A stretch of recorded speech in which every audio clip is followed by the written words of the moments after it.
আসসালামু আলাইকুম প্রিয় শিক্ষার্থী, কেমন আছেন সবাই? আলহামদুলিল্লাহ আমি খুব ভালো আছি। আচ্ছা, আমাদের আজকে পড়ার কথা ছিল প্রাচ্য শিল্পকলা, কিন্তু দেখা যাচ্ছে যে আমাদের কিন্তু সবার মধ্যে আমাদের বাংলাদেশের শিল্পকলা সম্পর্কে জানাটা বেশি জরুরি। এই কারণে আজকে বাংলাদেশের শিল্পকলা সম্পর্কে, বাংলাদেশের শিল্পকলা কেন এসেছে, কিভাবে এসেছে, এই সম্পর্কে বাংলাদেশের শিল্পকলার ডিটেল সম্পর্কে আমরা আজকে জানবো। ঠিক আছে, আমি আজকে গল্পগুলো বলে যাচ্ছি। আমি আপনাদেরকে যখন নোট দিব তখন ওই কথাগুলো দেখা যাচ্ছে যে এগুলো জাস্ট এগুলো আসলে মুখস্থ করা লাগে না, এগুলো জানার বিষয়। এগুলো দুই একবার পড়লেই দেখা যাচ্ছে জানা হয়ে যাচ্ছে। হ্যাঁ, খুব বেশি কঠিন যে যাও। ঠিক আছে, আমরা প্রথমে বাংলাদেশের আজকে বিষয়টা হলো বাংলাদেশের শিল্পকলা সম্পর্কে বলতেছি। না, এখন আমাদের প্রশ্ন হলো শিল্পকলা কি বা চারুকলা কি? চিত্রকলা, ভাস্কর্য, ছাপচিত্র, চারুকলার স্থাপনা সহ সৃজনশীল বস্তু সামগ্রী যা শিল্পী ও কারিগর নামক কিছু মানুষ দ্বারা তৈরি হয়, সেগুলোই সাধারণত শিল্পকলা বা চারুকলা বলা হয়। ভিন্ন নামে পরিচিত হলেও শিশুদের ছবি আঁকা, পোশাক, আসবাবপত্রের নকশা, কাঠ, বাঁশ ইত্যাদিতে যে কারুকাজ করা হয় তথা লোকশিল্প ও বিভিন্ন কারুকলাও কিন্তু চারুকলার মধ্যেই পড়ে।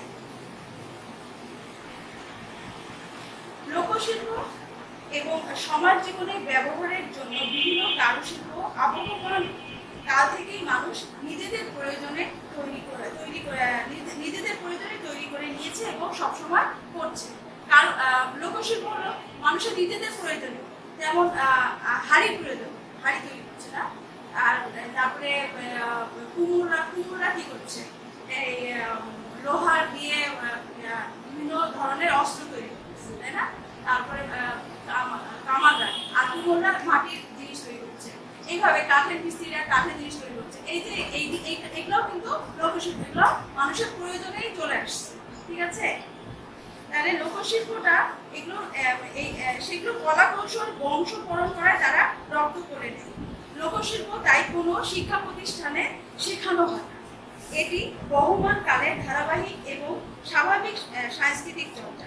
এটা বংশ পরম্পরায় চলে আসছে, এটা বংশগত একটা শিক্ষা।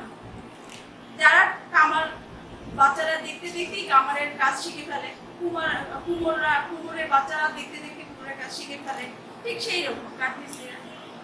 চিত্রকলা, ভাস্কর্য এবং অন্যান্য কারুকলার জন্য বর্তমানে অনেক শিক্ষা প্রতিষ্ঠান রয়েছে। বিশ্ববিদ্যালয় পর্যায়ে ইনস্টিটিউট, কলেজ, অনুষদ ইত্যাদি রূপে এগুলো সারা বিশ্বেই বিদ্যমান।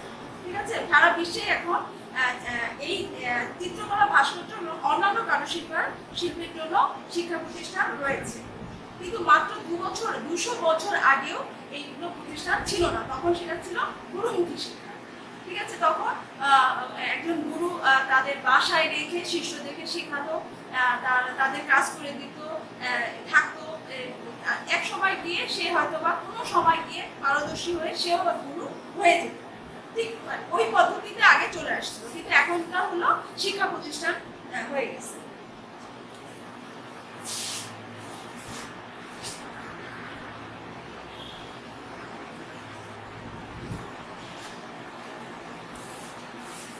আচ্ছা, একটি জাতির শিল্প চৈতন্য প্রকাশ তার স্থাপত্য, তার ভাস্কর্য এবং চিত্রকলা।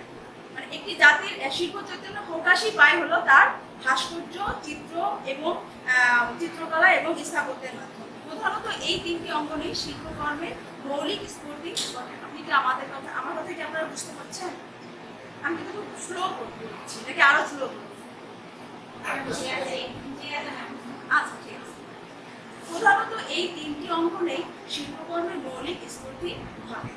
কিন্তু বাংলাদেশের শিল্পকলায় জাতিগত ঐতিহ্য বৈশিষ্ট্য বিশ্লেষণ করলে তার উৎস খুঁজে পাওয়া যাবে 1947 সালের পূর্বের অবিভক্ত ভারতীয় শিল্পকলায়। সুতরাং বাংলাদেশের শিল্পকলা বলতে 1971 সালে স্বাধীন রাষ্ট্র হিসেবে যে বাংলাদেশের জন্ম, সেই ভৌগোলিক অবস্থার প্রেক্ষিতে 1947 সাল থেকে বর্তমান সময় পর্যন্ত শিল্পকলাকেই বোঝায়। বাংলাদেশের মূল শিল্পধারার প্রাচীন নিদর্শন নিদর্শন পাই পাহাড়পুর, নাম শুনেছেন আপনারা, পাহাড়পুর, মহাস্থানগড়, ময়নামতি, এইসব অঞ্চলে আমরা বাংলাদেশের প্রাচীন নিদর্শনগুলা খুঁজে পাই। এই অঞ্চলে আমরা কি পাই? পোড়ামাটির শিল্প নিদর্শন, এই অঞ্চলে পোড়ামাটির শিল্প নিদর্শন মিলে এবং পুঁথিচিত্র মিলে। এছাড়াও আমাদের শক্তিশালী ঐতিহ্য হলো লোকশিল্প, লক্ষ্মীর সরা, পটচিত্র, নকশিকাঁথা ও আলপনা। লোকশিল্প তো বুঝলেন, লক্ষ্মীর সরা, এই লক্ষ্মীর সরা হলো সরার মধ্যে যে ডিজাইনগুলো করে, ঠিক আছে। আর পটচিত্র ঠিক একই রকম, আগেকার দিনে পটুয়ারা গল্পের মতো করে চিত্র আঁকত এবং এগুলো পড়ে পড়ে শোনাতো আর দেখা গ্রাম অঞ্চলে। এটা হলো পটচিত্র। নকশিকাঁথা তো সবাই জানে। আলপনা হলো, আচ্ছা আলপনার পরে আসছি। এগুলো হলো আমাদের, এই ঐতিহ্যগুলো আমাদের শিল্পকলার প্রাণ। তার আগে একটু বলে রাখি, শিল্পকলা দুই রীতিতে চলছে, দুইটা রীতি আছে। একটা হলো প্রাচ্য রীতি, একটা হলো পাশ্চাত্য। প্রাচ্য দেশগুলোতে যে কালচার, তাদের জীবনধারা, তাদের কালচার, তাদের সংস্কৃতি, এইগুলো শিল্পকলার মধ্যে চলে আসছে। আবার পাশ্চাত্যের যে ওদের যে লাইফস্টাইল কিংবা ওদের যে জীবন ধারণ, ওদের যে সংস্কৃতি, ওটা ওদের শিল্পের মধ্যে চলে আসছে।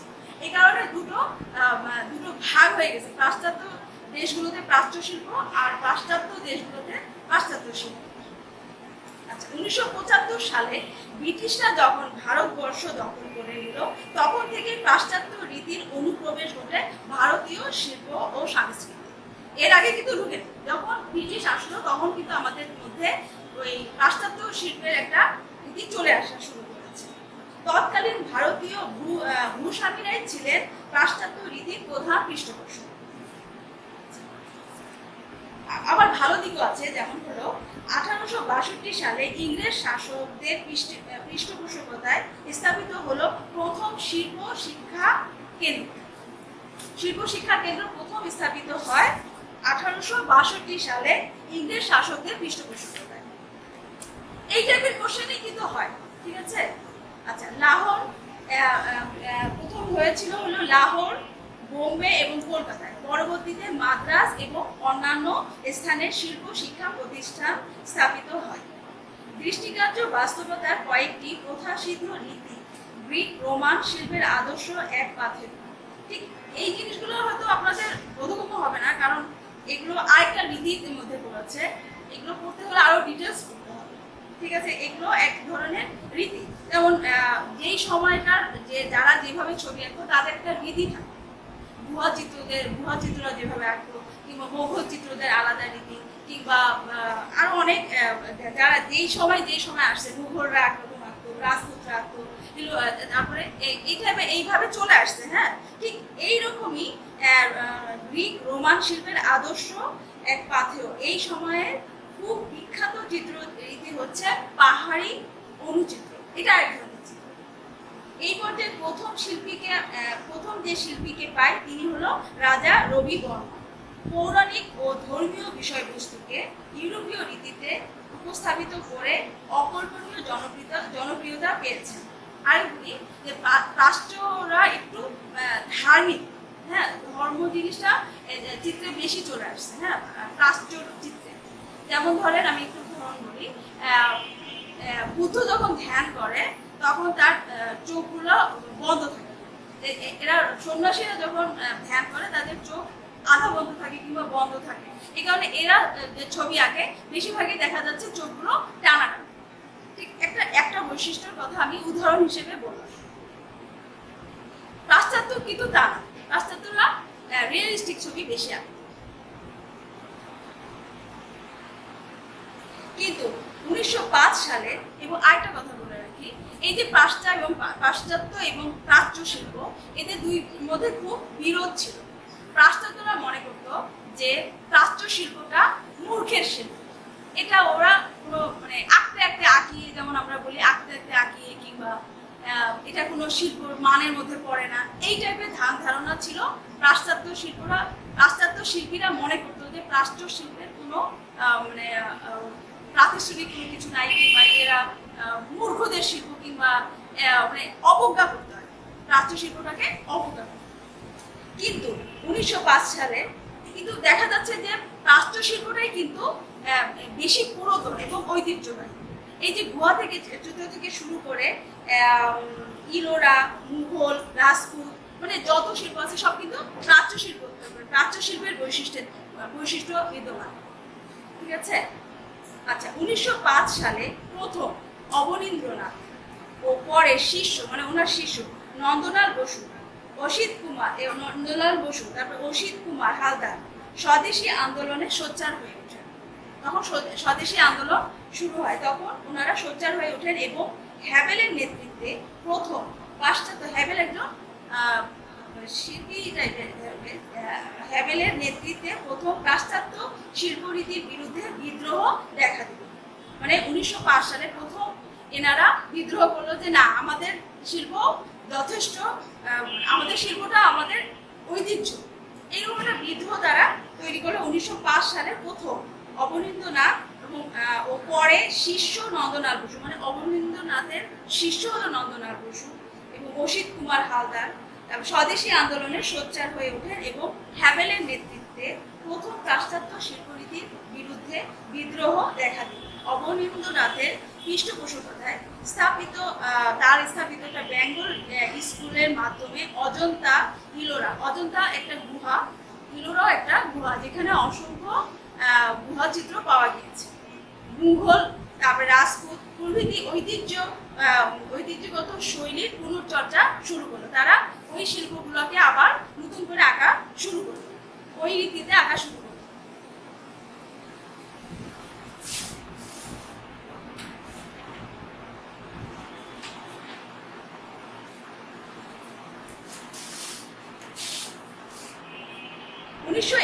সালে স্বাধীনতার পর আমরা যেন সমস্ত অতীতকে অস্বীকার করে একটি নতুন শতাব্দীতে পদার্পণ করলাম। যারা কলকাতায় প্রশিক্ষণ প্রাপ্ত হয়ে দেশে ফিরে এলেন তাদের কেউই নন্দলাল বসু, বিনোদ বিহারী, রামকিঙ্করের শিষ্য ছিলেন না। রবীন্দ্রনাথ ও অমৃত শেরগিলের শিল্পকর্ম তাদের তেমন আলোড়িত করতে পারেনি। তবে একথা ঠিক, কলকাতার শিল্পধারার সাথে সামঞ্জস্য রক্ষা করে এবং ভারতীয় পূর্বাঞ্চলীয় কলারীতির সমর্থন নিয়েই 1947 সালে আমাদের চিত্রাঙ্কন পদ্ধতির অভিযাত্রা।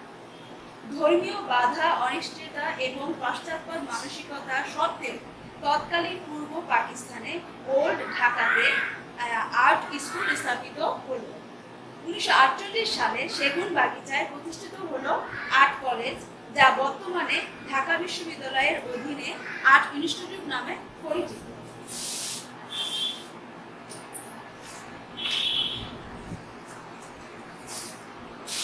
আচ্ছা, 1948 সালে গুটি কয়েক চিত্রশিল্পী ও শিল্প নদী ব্যক্তির উদ্যোগে বাংলাদেশ নামক অঞ্চলে চিত্রকলা তথা অন্যান্য চারুকলা চর্চার ক্ষেত্র তৈরি হয়। এরা হলেন শিল্পাচার্য জয়নুল আবেদিন, আনারুল হক, শফিউদ্দিন আহমেদ, কামরুল হাসান, খাজা শফিকুল আমিন, সলিমুল্লাহ ফাহমি, আবুল কাশেম এবং ডক্টর কুদরতি খুদা। প্রথম যে ছয়জন ওনারা হলো চিত্রশিল্পী এবং শেষোক্ত তিনজন শিল্পনুরাগী ও বিদ্যুৎসাহী ব্যক্তি। শুরুর সময়টা দেশের সামাজিক ও রাজনৈতিক অবস্থা ছবি আঁকা এবং শিল্পকর্ম চর্চার অনুকূলে ছিল না। তখন তো সেটা ছিল পূর্ব পাকিস্তানের আন্ডারে। এই কারণে সামাজিক এবং রাজনৈতিক অবস্থায় ছবি আঁকা বা শিল্পকর্ম চর্চার অনুকূলে ছিল না। পাকিস্তান স্বাধীন হয়েছিল ধর্মভিত্তিক দেশ হিসেবে। ধর্মের কারণে বাংলাদেশকে পাকিস্তানের সাথে দেয়া হয়েছিল। ধর্মের দোহাই ও নানা রকম কুসংস্কারের দোহাই দিয়ে তৎকালীন শাসক বর্গের কিছু মানুষ শিল্পকলা চর্চার যথেষ্ট বাধা দিয়েছিল।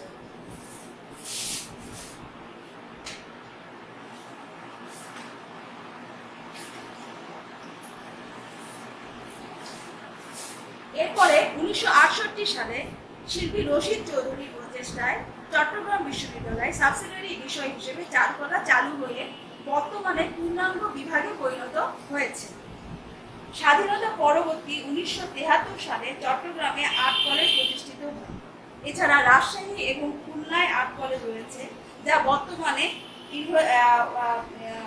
ইউনিভার্সিটির মানে ওই বিশ্ববিদ্যালয়ের অনুষদ হিসেবে রূপান্তরিত হয়েছে পরবর্তীতে।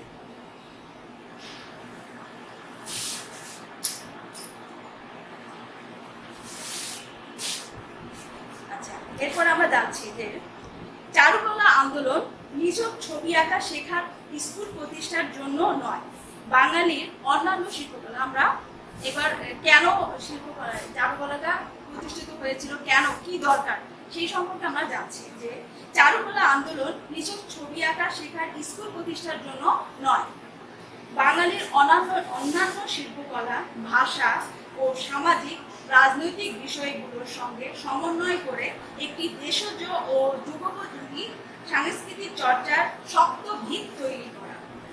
1971 সালের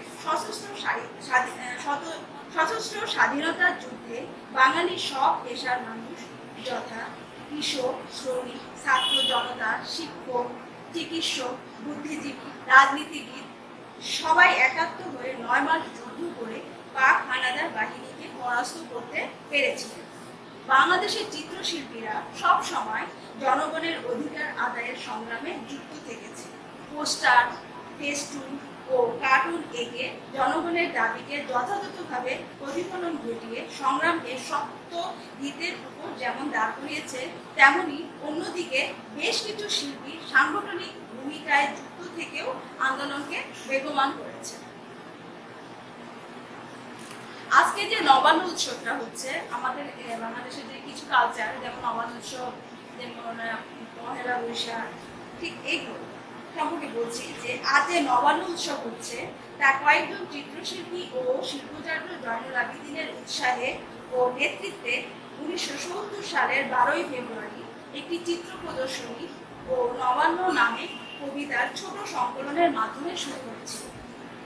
জয়নুল আবেদিন তার আঁকা 60 ফুট দীর্ঘ ও 7 ফুট চওড়া ড্রয়িং এর স্ক্রল চিত্র মানে আমরা যেটা চিত্র ঝুলাই, হ্যাঁ, বোর্ডের ভিতরে, এগুলো একটা সাইজ থাকে, কিন্তু স্ক্রল চিত্রটা একটু বড় সাইজের হয়। যেমন এনার স্ক্রল চিত্রের সাইজ ছিল 60 ফুট দীর্ঘ এবং 60 ফুট ইন্টু 7 ফুট দীর্ঘ, মানে লম্বা 60 ফুট দীর্ঘ, লম্বভাবে 7 ফুট দীর্ঘ চওড়া।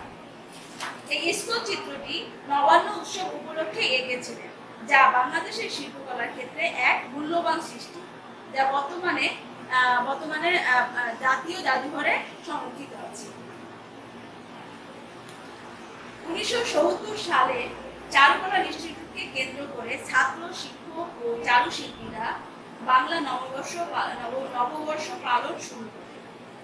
বাঙালি জীবনে বাংলা নববর্ষ পালন এখন সারা দেশব্যাপী পেশা ও ধর্ম নির্বিশেষে এক বিশাল অসাম্প্রদায়িক সাংস্কৃতিক উৎসব।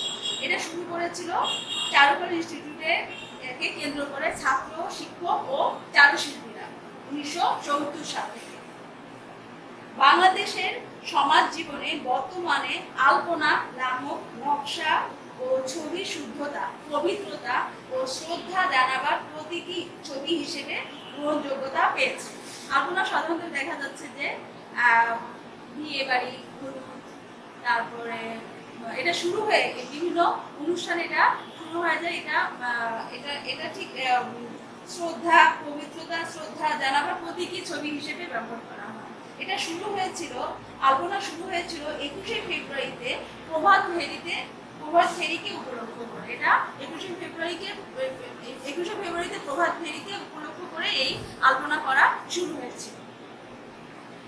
আচ্ছা, শিল্পী হাশেম খানের উদ্যোগে 1958 সালে শিশুদের চিত্রাঙ্কন চর্চা শুরু করেছিলেন শিশু প্রতিষ্ঠান কচিকাঁচা মেলার মাধ্যমে।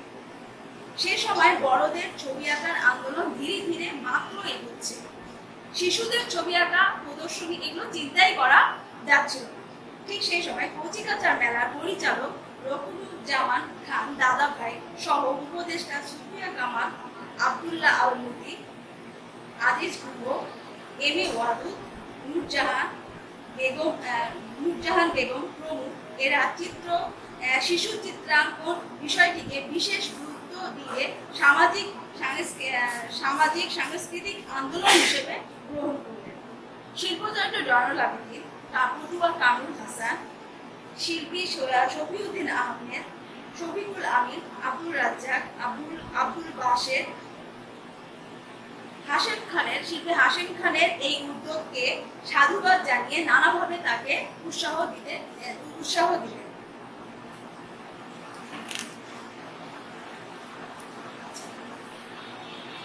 এভাবে আচ্ছা, আর এভাবে এখন আমরা জানবো যে ছবি কেন আঁকবো, কারা আঁকবো, আর ছবি আঁকার প্রয়োজনটা কি, এটা কিভাবে আসবে। ঠিক আছে, ছবি আসলে সবাই আঁকতে পারে, কারোর জন্য তা মানা নেই।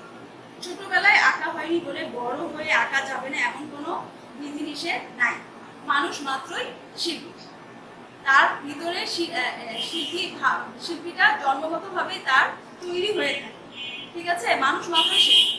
আপনি যখন বের হন নিশ্চয়ই আপনি একটা ভালো ড্রেস পরার চেষ্টা করেন, আপনি যখন ঘরের কাজ করেন জিনিসটা গোছায় রাখার চেষ্টা করেন, ঘরটাকে সুন্দর করে রাখার চেষ্টা করেন। এই যে সুন্দর রাখার যে মনমানসিকতা, এটাই কিন্তু একটা শিল্পীর এতেই বোঝা যায় যে প্রতিটা মানুষের মধ্যেই শিল্পী বসবাস করে। ঠিক আছে, তাই ছোটবেলায় ছবি আঁকা হয়নি বলে বড় হলে আঁকা যাবে না এমন কোনো বিধিনিষেধ নেই। যে কোনো বয়স থেকেই আঁকা শুরু করা যায়। ছবি আঁকা বা কোনো শিল্পকর্ম অর্থাৎ সুন্দর কিছু তৈরি করতে পারা কোনো সব মানুষের জন্যই আনন্দের। আবার এই আনন্দ বিতরণ করা যায় অন্যকে। ভবিষ্যতে যারা শিল্পচর্চা করবে বা যারা শিল্পকর্মকে পেশা হিসেবে নেবে, তারা তো শিল্পকর্ম শেখার জন্য চর্চা করবে, কিন্তু বাকিরা যারা তারাও কিন্তু আঁকতে পারে। কারণ ছবি আঁকা জানলে তো কোনো ক্ষতি নেই, বরং সুন্দরভাবে জীবনযাপনে ছবি আঁকা মানুষকে সাহায্য করে। যে কাজে বা পেশায় নিয়োজিত থাকুক, যদি শিল্পকর্মের চর্চা ভিতরে চলতে থাকে, তা নানাভাবে এবং অবচেতনে অনেক কাজে লেগে যায়। যেমন একজন বাচ্চা কেউ যখন ছবি আঁকে, একজন শিল্পী যখন ছবি আঁকে, একটা কাগজ নেয়, হয়তোবা সেটা একটা মাপের কাগজ নেয়, হয়তোবা সেটা 11-15 কিংবা 12-15 ইঞ্চি 16 ইঞ্চি এই মাপের একটা কাগজ নিয়ে আঁকতে শুরু করে।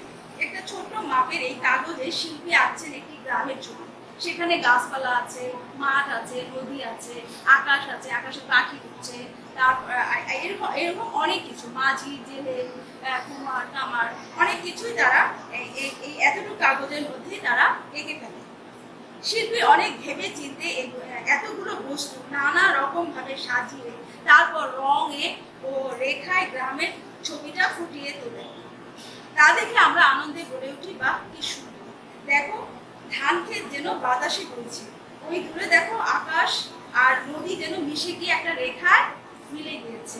এরকম অনেক কিছু আমরা ছবিটা দেখার পরে এই জন্যই বলা হয়েছে যে ছবি এঁকে নিজে যত আনন্দ পাওয়া যায়, আবার অন্যকেও আনন্দ দেয়া যায়। এই যে 16 ইঞ্চি ইন্টু 12 ইঞ্চি এই ছোট্ট কাগজে এতগুলো বস্তু ও বিষয় সাজাতে গিয়ে অবচেতনে শিল্পীর চর্চা হয়েছে শৃঙ্খলা বোধের, অনুশীলন হয়েছে সৌন্দর্য বোধের আর পরিমিতি বোধের। তিনটা বিষয় তারা জ্ঞান লাভ করলো। একটা হলো শৃঙ্খলা বোধের, তারা সুন্দরভাবে সাজালো। আমরা যেটা কম্পোজ বলি, যেটাকে আমরা কম্পোজ বলি, আমরা কোথায় কি জিনিস দিয়ে সাজাবো, আমরা যে স্টিল লাইট করি তখনও কিন্তু আমরা সাজাই নি। ঠিক আছে, আমরা যখন গ্রামে কৃষি করি তখনও কিন্তু আমরা সাজাই নি। এই যে সাজাই নেওয়ার সময় তারা কি শিখলো, তাদের মধ্যে অবচেতন মনেই তাদের মধ্যে যেটা চর্চা শিল্পীর চর্চা হয়েছে হলো শৃঙ্খলা বোধের, অনুশীলন হয়েছে সৌন্দর্য বোধের এবং পরিমিতি বোধের। বিষয়টি বারবার বিবেচনায় এসেছে। গ্রামের দৃশ্য বাস্তবভাবে ও স্বাভাবিকভাবে ফুটিয়ে তোলার জন্য শিল্পীকে সুশৃঙ্খলভাবে নদী, মাঠ, মানুষ, পাখি, গাছপালা ও আকাশ ইত্যাদি সাজাতে হয়েছে। কোনটা কোথায় থাকবে, কোনটা কোথায় দিলে সুন্দর হবে, এই জিনিসটা তারা চিন্তা ভাবনা করতে হয়েছে। ঠিক আছে, এই চিন্তা ভাবনা এই যে আনুপাতিক হারে আকার নির্ণয় করে সরু ও মোটা অর্থাৎ প্রয়োজনীয় রেখা আঁকতে হয়েছে। আনুপাতিক হারে কোনটা দূরে, কোনটা কাছে, কোনটা কত দূরে আছে, কিংবা কোনটা চিকন কোনটা মোটা, এগুলো তাকে পরিমিত করতে হয়েছে। তাদের মাপজোক তাকে মাপজোক চিন্তা ভাবনা করে তাকে আঁকতে হয়েছে যে এটা দূরে। তারপরে রং কিভাবে লাগাতে হবে, কতখানি গাঢ় হবে কিংবা কতখানি হালকা হবে, এটা তাকে চিন্তা করতে হয়েছে। এসব ব্যাপারে শিল্পী তার পরিমিতি বোধকে কাজে লেগেছে। পরিমিতি বোধকে তারা কাজে লেগেছে। এটা এইরকম, এটা এই ঘরটার সামনে, এই ঘরটা পিছনে, এটা দূরে, এই মানুষটা দূরে, এই মানুষটার কাছে, এই নদী দূরে, আকাশ দূরে, কিংবা এই কৃষকটা সামনে দেখা যাচ্ছে, কিংবা এই গাছটার সামনে, ওই গাছটা দূরে। এই যে পরিমিতি ভাবটা তাদের মধ্যে অবচেতন মনে তারা চিন্তা ভাবনা করতে করতে তাদের মধ্যে এটা চলে আসছে।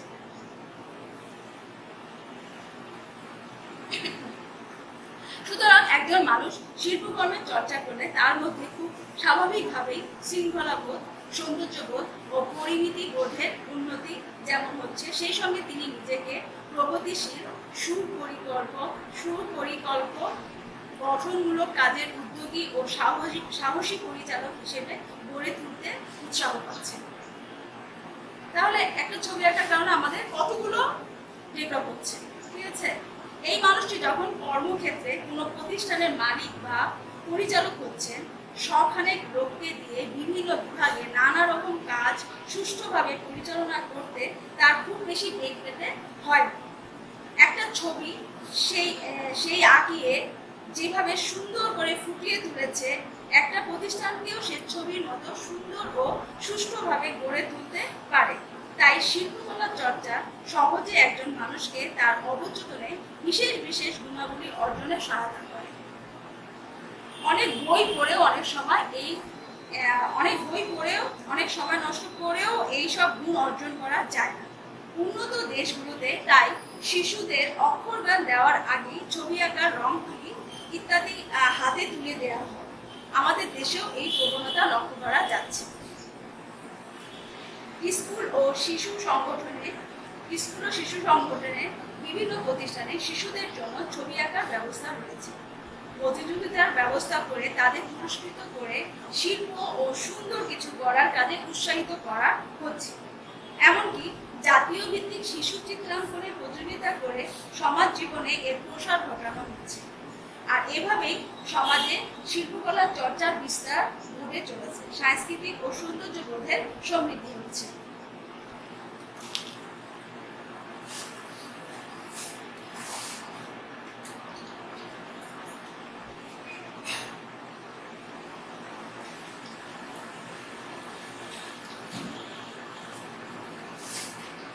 এবার আসি আমরা অতীতে গিয়ে আদি মানুষরা কেন এঁকেছিল, ঠিক আছে? মানুষের ইতিহাসের দিকে আমরা একটু তাকাই। সেই যে আদি যুগে আদিম মানুষরা কিভাবে জীবনযাপন করত, দুটো বিশেষ কাজ তারা করত। একটি হলো ক্ষুধা মেটানোর জন্য শিকার করা, এবং দ্বিতীয়টি হলো যে গুহায় তারা বাস করত, তার দেয়ালে বা গায়ে ছবি আঁকত। ঘর বাড়ি তাদের ছিল না, বানাতেও জানতো না। চাষবাস, ফসল ফলানো এসব কিছুই জানতো না। সারাদিন টই টই করে ঘুরে খুঁজে বের করতো জীবজন্তু।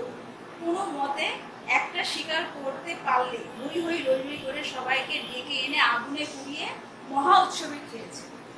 তারপর ছবি আঁকা ছাড়া অন্য কাজ করার চিন্তা দীর্ঘদিন পর্যন্ত, কয়েক হাজার বছর পর্যন্ত আদি মানুষের মধ্যে দেখা যায়নি বলে পণ্ডিতরা মনে করে। তাহলে কেন ছবি এঁকেছে আদি মানুষরা? ঘর সাজাবার জন্য, নাকি নামি দামি শিল্পী হবার জন্য? এসব চিন্তা বা ধ্যান ধারণা তাদের মধ্যে কখনোই কল্পনাও করা যায় না। আর ঘর বলতে তো পাহাড়ের গুহা। মানুষের দুইটি প্রবৃত্তি সবচাইতে প্রখর, একটি হলো জৈবিক ক্ষুধা, একটি হলো মানসিক ক্ষুধা। আদিম মানুষরা পেটের ক্ষুধা মেটাতে পশুর মাংস খেয়ে, পেটের খিদা মেটাতো পশুর মাংস খেয়ে, আর মনের খিদা মেটাতো ছবি এঁকে। বিশেষজ্ঞরা অনেক গবেষণা করে এইরকমই একটি সিদ্ধান্তে এসে পৌঁছেছে। তারা যেসব ছবি এঁকেছে তার বিষয়বস্তু ছিল সবই শিকারের। আদিম যুগের সব জন্তু জানোয়ার, অতিকায় ম্যামথ, বাইসন, নানা রকম হরিণ, ঘোড়া ইত্যাদি, এদের কোনোটির গায়ে বর্ষা বিধিয়ে দেওয়া, পণ্ডিত দিকে অস্ত্র ছুঁড়ে দেয়া ইত্যাদি সব দৃশ্য। পণ্ডিতরা মনে করেন জীবন সংগ্রাম ছিল তখন খুবই কঠিন, প্রকৃতির সঙ্গে যুদ্ধ করে বাঁচতেন না। ভূমিকম্প, আগ্নেয়গিরি, তুষার, ঝড়, নানা রকম ঝঞ্ঝা ও ধ্বংস ইত্যাদি ছিল নিত্য নৈমিত্তিক ব্যাপার। প্রাকৃতিক দুর্যোগের কারণে প্রায় হয়তো গুহার ভিতরে অনেক দিন আটকে থাকতে হয়েছে। কি করবে গুহার ভিতরে? সময় কাটবে কেমন? বাইরে বের হওয়া যাচ্ছে না, শিকার করা না গেলেও শিকারের চিন্তা তো মাথা থেকে যাচ্ছে না। বরং গুহার অবসর পেয়ে শিকারের কথা, জন্তুর পিছনে সারাদিন ছুটোছুটির কথা, জন্তুকে শিকার হাতছাড়া হয়ে যাওয়া, ব্যর্থতার কথা ইত্যাদি আরো অনেক চিন্তা তাদের মাথার মধ্যে ঘুরপাক খাচ্ছে। আবেগতাড়িত হয়ে কোনো একজন হয়তো হাতের কাছে পশুর হাড়ের সুচালু মাথা দিয়ে গুহার দেয়ালে আঁচড় টানবে। মাথায় তার যে বাইসনটা ছিল, যে যাকে সে আজকে শিকার করতে পারেনি, হয়তো ওর পিছনে অনেক দৌড়াদৌড়ি করেছে, এই গুতাই সেই বাইসনটাকে সেই হয়তো বা আঁকার চেষ্টা করবে। যখন বাইসনটা আঁকা হয়ে গেল, সে চিৎকার করে হয়তো বললো, এগুলো সব পণ্ডিতরা ধারণা করেছে, ঠিক আছে, এইরকম হতে পারে। বাইসন ধরে, তখন হয়তো আনন্দে নিজেই চিৎকার করে উঠলো, বাইসন ধরে ফেলেছে। বাস্তবে না পারলেও ছবি এঁকে নিজের আয়ত্তে নিয়ে আসতে পেরেছে তারই উল্লাসের প্রকাশ। আশপাশ থেকে বন্ধুরাও ছুটে এলো, তাই তো গতকাল বাইসনটা যেটা আমাদের হাত থেকে পালিয়ে গেছে, বর্ষা ছুঁড়ে মারো, বিধিয়ে দাও সারা গায়ে। বাস্তবের বর্ষা নয়, আঁচড় কেটে ছবি এঁকে বর্ষা বিধিয়ে দেওয়া হলো। মানে যেটা তাদের কল্পনায় ছিল, যে ওরা আগের দিন হয়তো বা একটা বাইসন তারা মিস করেছে, মারতে পারেনি, অনেক দৌড়াদৌড়ি করছে, অনেক ছোটাছুটি করছে, মারতে পারেনি। ঠিক ওই বাইসনটা হয়তো বা এঁকেছে, তাহলে বর্ষা নিক্ষেপ করো, তারপরে তাকে চেষ্টা করো, তাহলে মানে সত্যিকারের বাস্তবের বর্ষা নয়, আঁচড় কেটে ছবি এঁকে বর্ষা নিক্ষেপ করে এঁকেছে। এই ছবিটা দেখেন, এই যে আঁচড় কেটে বর্ষা নিক্ষেপ করে তারা এগুলো হলো বাইসন। এটা হলো বাইসন হলো বড় আকারের ষাঁড়, সেই সময় ছিল আর কি, এটাকেই বাইসন বলে।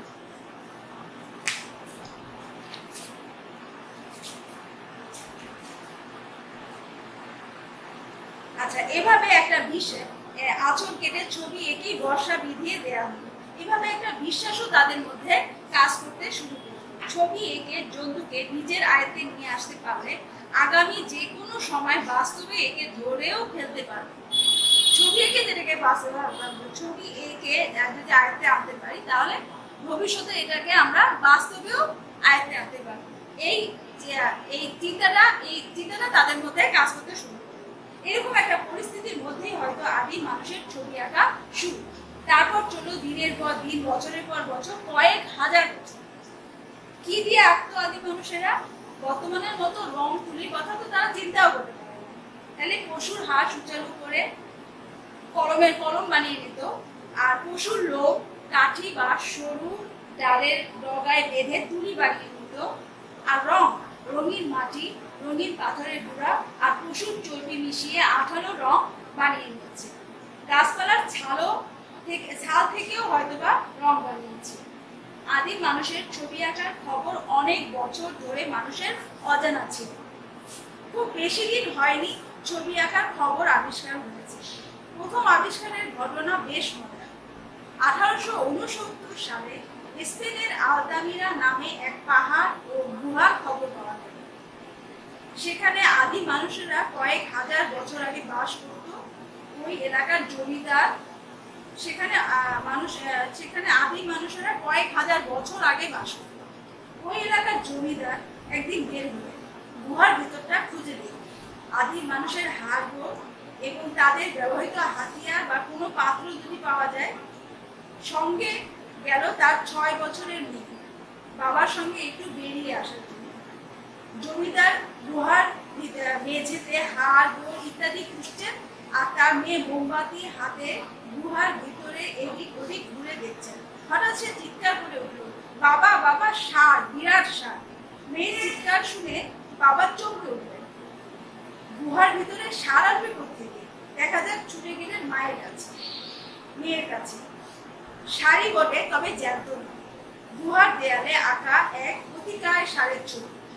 বাইসনটাকেই তখনকার দিনে ষাঁড় বলতো, যাকে বলা হয় বাইসন। কে এঁকেছে এই বাইসন? গুহার ভিতরে এত অন্ধকারে আদিম মানুষরা কি? এগিয়ে যান জমিদার আর তার মেয়ে। অবাক কাণ্ড, একটা দুটো অনেক ছবি, অনেক জীবজন্তু গুহার দেয়ালে আঁকা। ঘরে পরে খবর ছড়িয়ে পড়লো চারদিকে। দেশ বিদেশ থেকে সব জাদরের পণ্ডিতরা ভূমি খেয়ে পড়লো স্পেনের আলতানিয়ায়।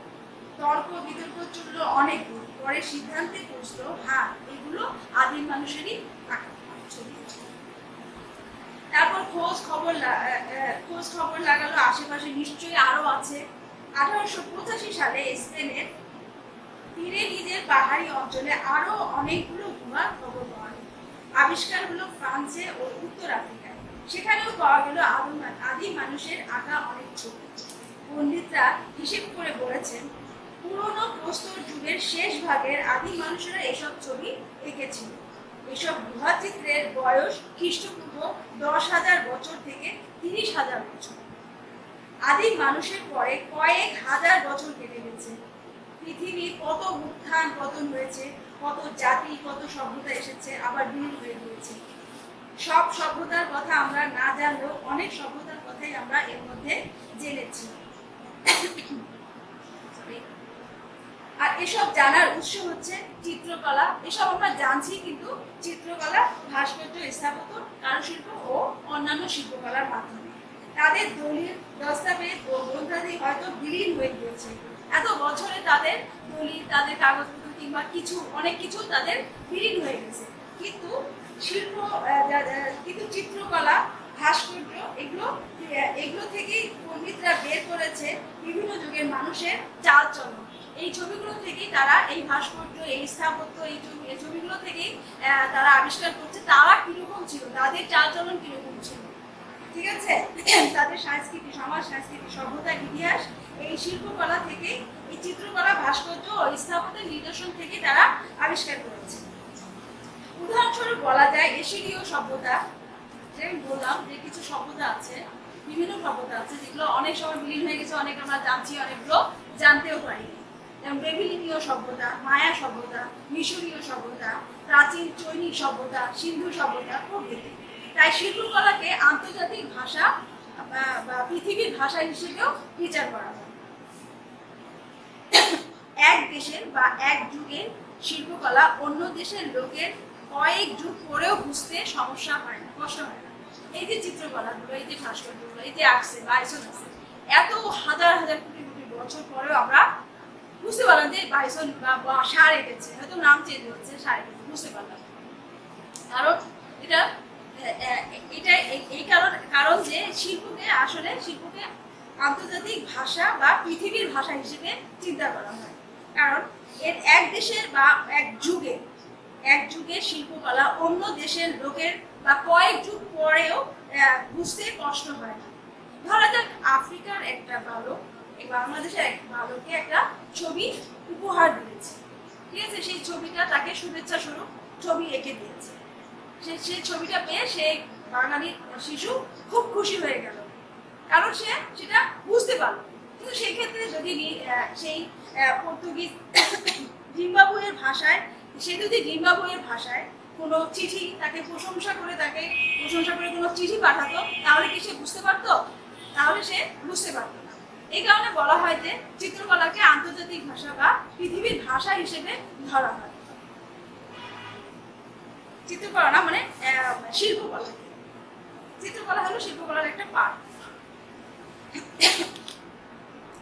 আচ্ছা, ছবির ভাষা আর আমাদের দেশের, এটা নিয়ে একটা আমি গল্প বলি। গল্প না, ঠিক সত্যি ঘটনা, আমাদের একজন চিত্রশিল্পীকে নিয়ে।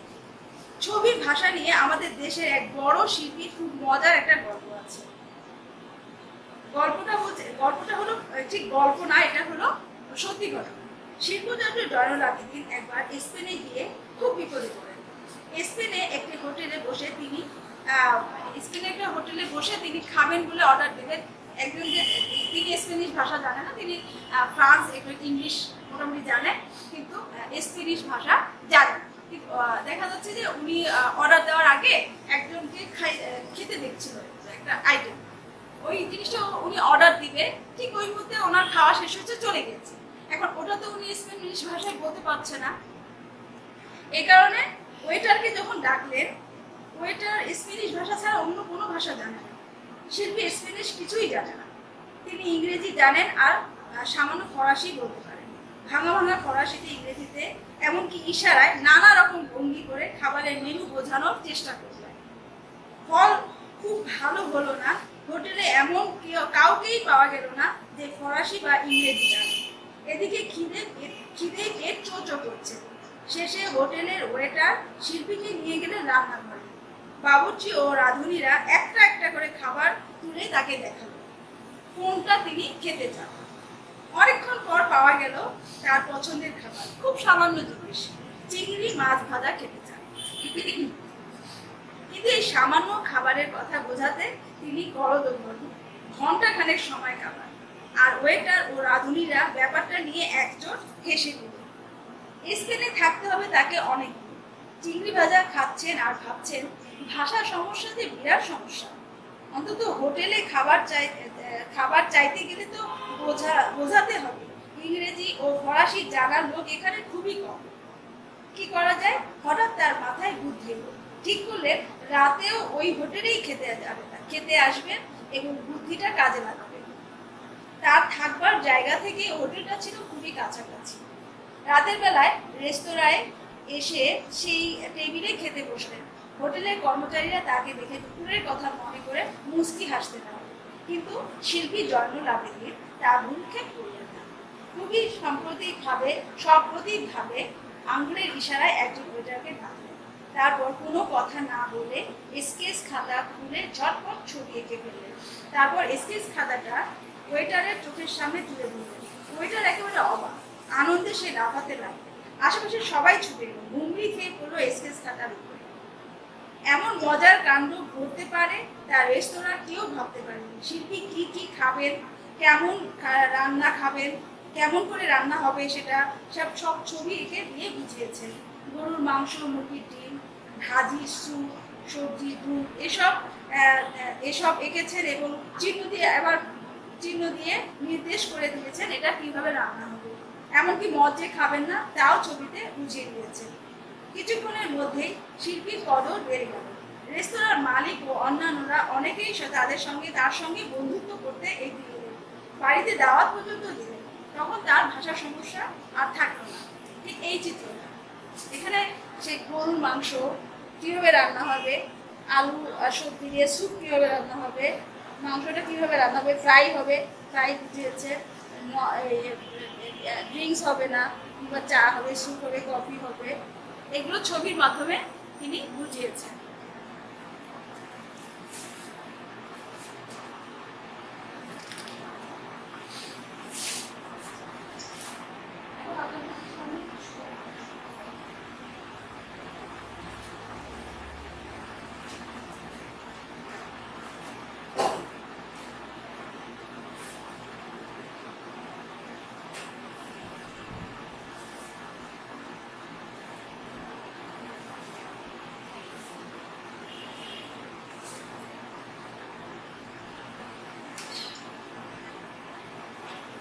আমি বললাম একটু আগে বলেছিলাম যে কম্পোজিশন, হ্যাঁ, দেখা যাচ্ছে চিত্ররা এই একই ঘর বাড়ি গাছ এরা নানাভাবে কম্পোজিশন করেছে।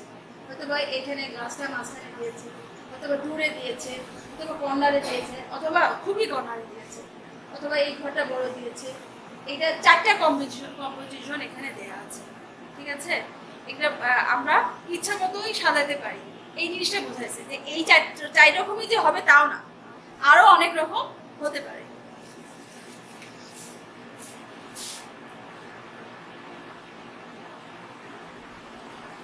আমরা যে স্কেচ করি এই জিনিসটা দেখেন, এই যে সূর্যের আলোটা পড়লো, এই সূর্যের আলো ধর এখানে পড়লো, তার অপোজিট পাশে অন্ধকার, ঠিক আছে। ঠিক এই যে মোমবাতির আলোটা যেদিকে পড়ছে যে জায়গায় পড়ছে তার অপোজিট পাশটা অন্ধকার। এই যে আমরা পৃথিবীতে কি হয়, আমাদের দিন হয় রাত হয় না সূর্যের কারণে, ঠিক এইটাও ঠিক একইভাবে যে এই সূর্যের আলো পড়ার কারণে আমাদের দেশে যখন আলোকিত, আমাদের পুরো দেশটা তখন অন্ধকার। ঠিক আছে, কানাডায় যখন আমাদের দেশ যখন এখন দিন চলছে, কানাডায় হয়তো এখন রাত চলছে। আচ্ছা, স্টিল লাইফ, আমি যে স্টিল লাইফ পড়াই, এখানে একটা স্টিল লাইফের ছবি আছে। এটা হলো শিল্পী আলোত্যগীর তুষারের আঁকা, উনি আমাদের শিক্ষক ছিলেন। এখানে এইভাবে এখানে জিনিসগুলো বুঝিয়েছে যে এটা প্রচুর জল রং আঁকা, এটা যখন জল রং করাবো তখন বুঝবে। শিল্পীরা পোস্টার এঁকে, ফেস্টুন এঁকে আমাদের মুক্তিযোদ্ধাদেরকে করেছে। এটা সেরকম কিছু, এই জানোয়ারদের হত্যা করতে হবে, এটা ইয়াহিয়া খানকে উদ্দেশ্য করে এই পোস্টারটা তৈরি করেছিলেন কামরুল হাসান। 1971 সালে প্রেসিডেন্ট ইয়াহিয়া খানের রাক্ষসরূপী মুখ এঁকে দেওয়া হয়েছিল, এই জানোয়ারদের হত্যা করতে হবে। বাংলাদেশের মুক্তিযুদ্ধে বিভিন্ন ফ্রন্টের গরিলা যোদ্ধাদের এবং বাংলাদেশের মানুষকে সাহস ও শক্তি জুগিয়েছিলেন এই কার্টুন চিত্র। এটি এঁকেছিলেন হলো কামরুল হাসান, পটুয়া কামরুল হাসান। কামরুল হাসানকে পটুয়া বলা হয় কারণ উনি পটচিত্র যে বললাম, ঠিক ওনার চিত্রটাতে পটচিত্রর রীতিটা বেশি চলে এসেছে, এই কারণে আমরা ওনাকে পটুয়া সম্বোধন করা হয়। ঠিক আছে, আর শিল্পচর্যা বলা হয় যে উনি আশ্চর্য, উনি কিন্তু আমাদের শিল্পপিতা, বাংলাদেশের শিল্পপিতা ধরেন। শেখ মুজিবুর রহমানকে যেমন আমরা পিতা হিসেবে, জাতির পিতা হিসেবে ধরি, আমরা কিন্তু শিল্পীর পিতা হিসেবে ধরি আমরা জগন্নাথকে বাংলাদেশে।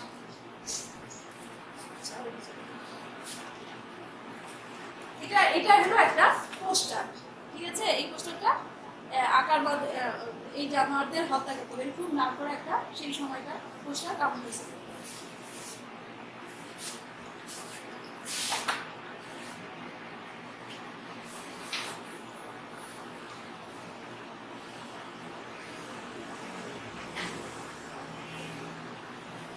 এই যে এখানে কিছু স্টিল লাইফের ছবি আছে,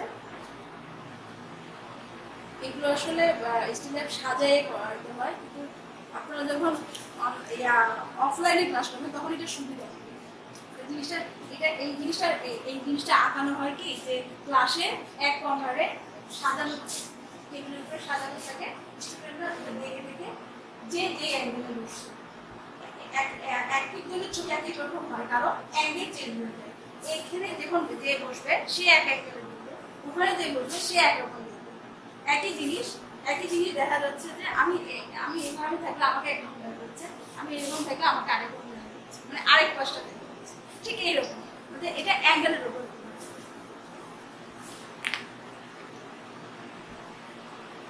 এগুলো জল রঙে আঁকা কিছু চিত্র।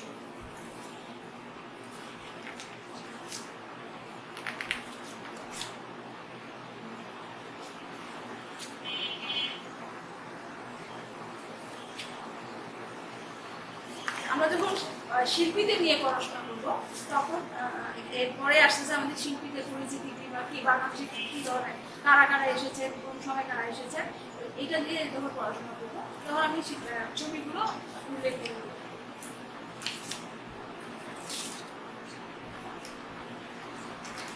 এখন ছবি দিলে অতটা মাথায় থাকবে না, ওই শিল্পীর পাশাপাশি ছবিটা দিলে আপনাদের জিনিসটা বেশি বুঝতে সুবিধা হবে।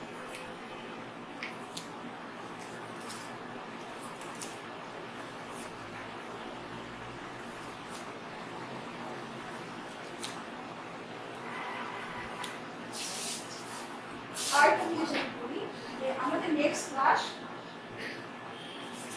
জল রঙের, তাহলে আমরা জল রংটা হলো, এটা হলো আমাদের জল রং। ঠিক আছে, এইটা ক্লাস করবো আমরা। এটা কি, এই রংটা কি, এটা সবথেকে আমি বলছি।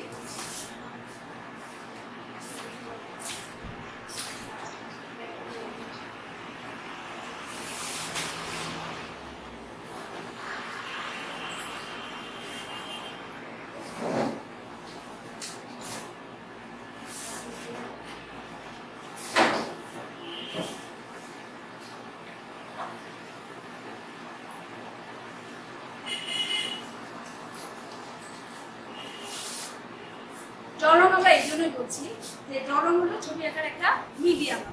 আমরা যেমন এর আগে শিখেছি পেন্সিল স্কেচ। পেন্সিল স্কেচটা একটা মিডিয়াম।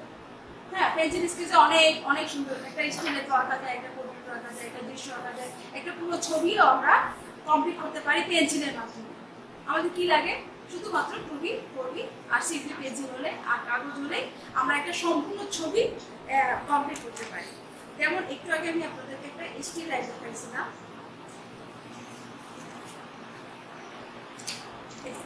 এটা একটা সম্পূর্ণ ছবি। এটা একটা এটাকে বলছি আমরা একটা কাগজকে আমরা ব্যবহার করলাম। ঠিক আছে, আমরা যে কাগজটা ব্যবহার করলাম ওটা হলো আমাদের সম্পূর্ণ ছবি। ঠিক আছে, তাহলে আমরা একটা পেন্সিল দিয়েও আমরা একটা সম্পূর্ণ ছবি আঁকতে পারি, এঁকেছি আমরা, তাই না? এটা একটা মিডিয়াম, পেন্সিলটা একটা মিডিয়াম গেল। এরপর আমরা কি করলাম? প্যাস্টেল করলাম।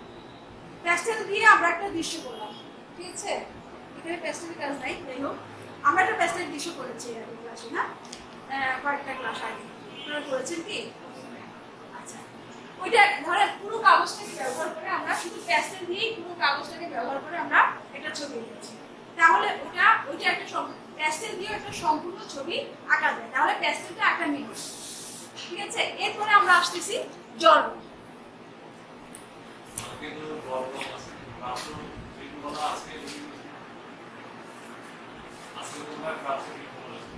বাংলাদেশের শিল্পকলা হয়েছে, শেষ হয়েছে, কিন্তু আগামীকালকেও বাকিটা করাবো। কারণ আগামীকালকে আমরা 2টা ক্লাস মিলে করাই, কারণ একসাথে সব থিওরি পড়লে থাকেও না। যেমন আজকে জল রং বলার পরে সময় পেলে একটু জল রঙের বিষয়টা আমি বুঝাই দেবো। দেখা যাচ্ছে যে এরপরে আমাদের যেটা বাকি আছে, আমরা শিল্পকলা সম্পর্কে জানছি, এখন আমরা শিল্পী সম্পর্কে জানবো, কিংবা আমাদের কাজের ধারা।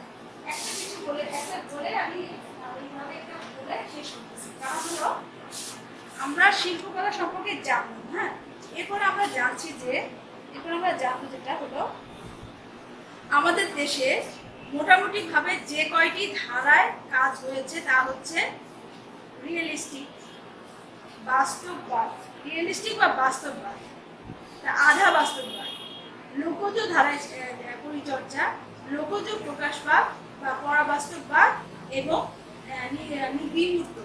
এই 5টা রীতিতে ছবি আঁকা হয় বাংলাদেশে।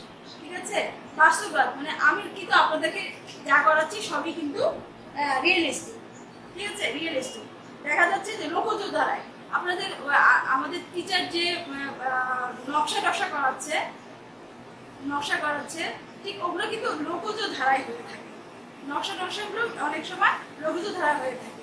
আবার আমি যে এইটা চেঞ্জ করে এই লোকজ ধারা পরিচর্যাটা আলাদা একটা ধারা, লোকজ ধারাটা আলাদা ধারা। আবার বাস্তববাদ মানে একেবারেই বাস্তব, মানে বাস্তবে একদম ডাইমেনশনটা নিয়ে আসাটাই হলো বাস্তব। আধা বাস্তব হলো একটু বাস্তব থাকবে, একটু কাল্পনিক থাকবে, ওটা হলো আধা বাস্তব। আর লোকজ হলো লোকজ সাংস্কৃতিকটা নিয়ে আসে। যেমন ধরেন লোকজ সাংস্কৃতিক ছবি দেখালে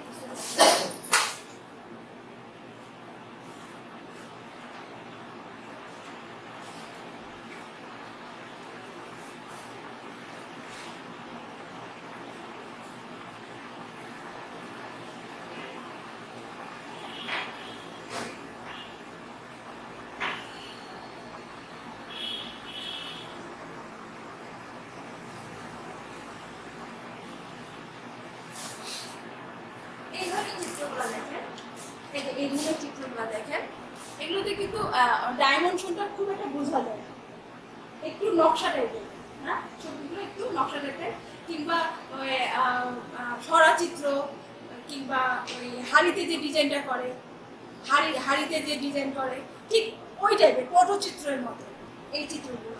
এগুলো আসলে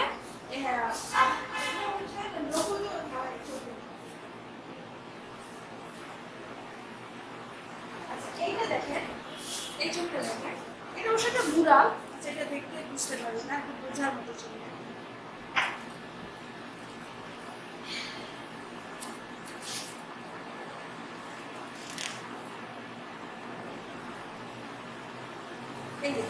এই ছবিটা দেখেন, কিছুটা বাস্তব আছে, কিছুটা কিন্তু অবাস্তব, তাই না? এর আশপাশে খুব একটা বোঝা যায় না। এখানে দুটো ফিগার বোঝা যাচ্ছে, বাকিগুলো ঠিক সেরকম বোঝা যাচ্ছে না। এটা হলো রিয়েলিস্টিকের মধ্যে, এটা হলো আধা বাস্তব, মানে আধা বাস্তব। যেমন এইটা একদমই বাস্তব, এটা একদম পুরো মনে হচ্ছে যে বাস্তব একটা লোক বসে আছে, এটা হলো পুরো বাস্তব, এটা আধা বাস্তব, ঠিক আছে? আর লঘুত ধারা এর আগে যেটা দেখালাম, এটা লঘুত ধারা। আর এটা হলো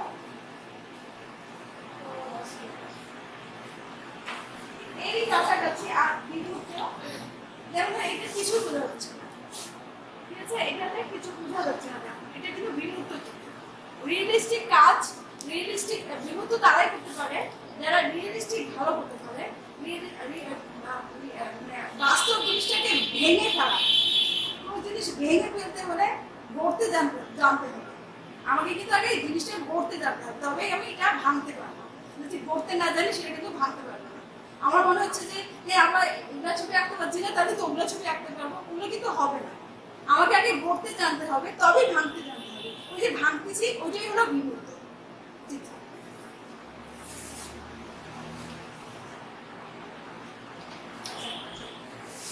এরপরে আসলো কি, উল্লেখযোগ্য প্রত্যেকটি ধারার শিল্পীরা নিজেদের স্টাইল তৈরি করতে ব্যস্ত। মানে এখন বর্তমানে যারা বড় বড় শিল্পী আছে,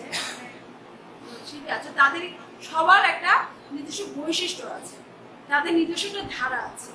কারণ একজন জয়নুল আবেদিনের ছবি দেখলেই বোঝা যাবে এটা জয়নুল আবেদিনের ছবি, কামরুল হাসানের ছবি দেখলেই বোঝা যাবে এটা কামরুল হাসানের ছবি। বর্তমানে যে আফজাল হোসেন কিংবা যে কোনো আর্টিস্টের ওই যে নিজস্বতা স্টাইল তৈরি করা, এটা কিন্তু একটা খুব বড় ব্যাপার। এটা হলো এরা উল্লিখিত প্রত্যেকটা ধারায় শিল্পীরা কি করে এই স্টাইলটা তৈরি করে, যেভাবেই কাজ করুক, বাস্তব করুক, তারপরে আধা বাস্তব করুক, লোকজ ধারায় করুক, কিন্তু নিজস্ব একটা স্টাইল থাকে তাদের কাজের। 1947 সাল থেকে আমাদের দেশের শিল্পকলাকে 4টি দশকে ভাগ করা হয়েছে। এটা হলো 40-এর দশক, 50-এর দশক, 60-এর দশক এবং 70-এর দশক। 40-এর দশকের শিল্পীরা কলকাতার সাথে সাদৃশ্যপূর্ণ কাজ করেছেন, কারণ তারা প্রথম আসলো কলকাতা থেকে। দেশ স্বাধীনের পরে, দেশ বিভাগের পরে, কিংবা যারা বাংলাদেশে এসে যারা শিল্প শিক্ষা প্রতিষ্ঠা করেছে, তারা সবাই শিক্ষা গ্রহণ করেছে কোথা থেকে? কলকাতা থেকে। সবাই কিন্তু কলকাতা থেকে শিখেই এসেছে। এবং 40-এর ধারার দশকের শিল্পীরা কলকাতার সাথে সাদৃশ্যপূর্ণ কাজ করেছে, ওই ধারাটাই কিন্তু ধরে এসেছে, ঠিক আছে? হঠাৎ করে আমরা যখন হয়তো কেউ যদি গ্রাম থেকে শহরে আসে, আমি উদাহরণ হিসেবে বলছি, তার মধ্যে কিন্তু ওই জিনিসটা থেকেই যায়। ওই ধারাটা আস্তে আস্তে হয়তো তার পরের প্রজন্ম আস্তে আস্তে চেঞ্জ হয়ে যায়, কিন্তু তার পরের জন্ম আরো চেঞ্জ হয়ে যায়, ঠিক এইরকম আর কি। হ্যাঁ, এরা তো কলকাতা থেকে শিখে আসছে, যেমন এদের কাজের ধারায় কলকাতার ধারাটা রয়ে গিয়েছিল। এই সময় শিল্পীরা হলেন জয়নুল আবেদিন, শফিউদ্দিন আহমেদ, কামরুল হাসান, আনারুল হক, খাজা শফিক আহমেদ, এস.এম. সুলতান। আচ্ছা, আজকে আমরা এই পর্যন্ত করি যে আমরা এইরকম আমি একটা ধারণা দিয়ে রাখলাম যে আমরা 40-এর দশক, 50-এর দশক, 60-এর দশক, 70-এর দশক, প্রতিটা দশকের উল্লেখযোগ্য কিছু শিল্পীদের সম্পর্কে জানবো, ঠিক আছে? তাদের কাজের ধারা, কাজের কি ধরনের কাজ করেছিল। আপনারা যখন আলাদা আলাদা ভাবে কাজগুলো দেখবেন, তখন বুঝতে পারবেন যে কারা কোনভাবে কাজ করেছে।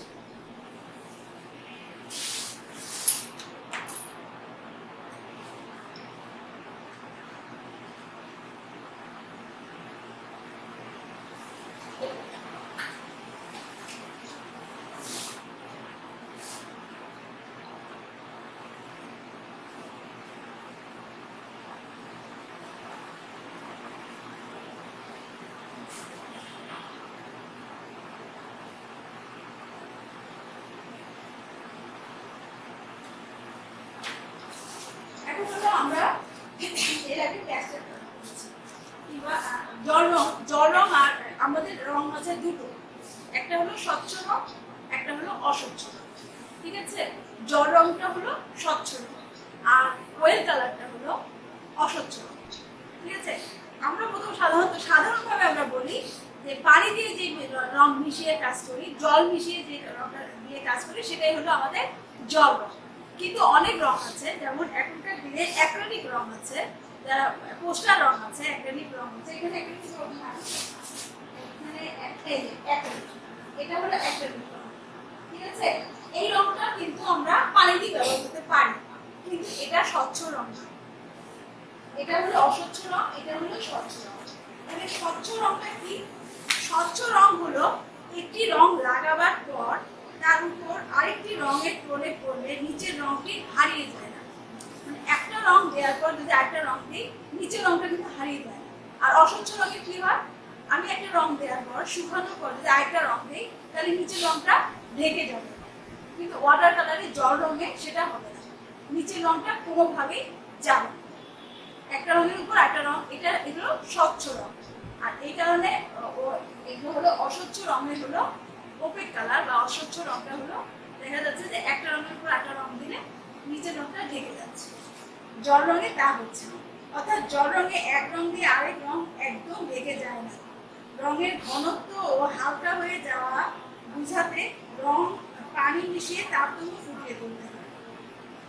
রঙের ঘনত্ব আর হালকা বোঝাতে, মানে কোথায় আমি হালকা দিব, এই জিনিসটা দেখায়, কোথায় হালকা দিব আর কোথায় গাঢ় দিব, এই জিনিসটা আমার রঙের উপর নির্ভর করছে, ঠিক আছে।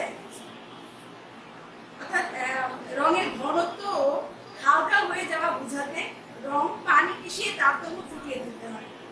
রঙের মধ্যে পানি মিশিয়ে যখন আমি টানবো, তখন এই লাইনটা আসবে, গাঢ় হলো গাঢ় হলো। এই জিনিসটা আমি আপনাদেরকে করে দেখাবো, ঠিক আছে। রংটা কিভাবে হালকা হচ্ছে আর কিভাবে গাঢ় হচ্ছে।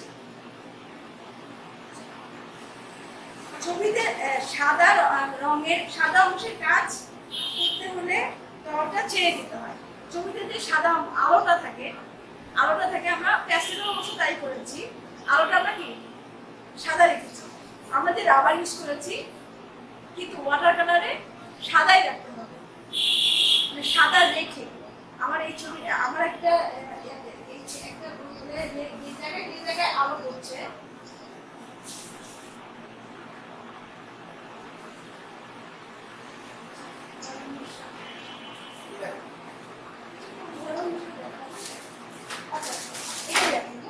এখানে কিছু জায়গায় আলো পড়েছে না, এই জায়গায় চকচক করতেছে একটা আলো পড়েছে, হ্যাঁ। এখানে কি ওয়াটার কালার কি করতে হবে? ওয়াটার কালার কিন্তু আমরা সাদা রং ইউজ করতে পারি। ওটা কি করতে হবে? আমাদের কাগজের সাদা অংশটা রেখে রং করতে হবে, ঠিক আছে। ওখানে আমরা ওয়াটার কালারে আমরা সাদা রং ব্যবহার করতে পারি। জল রং ছবির জন্য সাধারণত সাদা রং ব্যবহার করা হয়। এই রং তুলি থেকে কাগজে বেশি ঘষাঘষিও করা যায়। এই রং দুটা থেকে তিনটা ওয়াশের মধ্যেই ছবি শেষ হতে হবে। দুবার কিংবা তিনবার ওয়াশের মধ্যে। ওয়াশটা আপনারা এখন বুঝবেন না, আমি যখন করবো তখন আপনারা বুঝবেন। এটা বোঝা যাচ্ছে যে দুটা থেকে তিনটা ওয়াশের মধ্যে এখানে কাজ করেছে, ঠিক আছে। এখানে কাজ করেছে, এই যে দৃশ্যটা করেছে জল রঙে, দেখা যাচ্ছে কি এই যে সাদাই রেখেছে, বুঝছেন, সাদা অংশটা সাদাই, যেখানে আলো পড়ে শুধু সাদাই রেখেছে।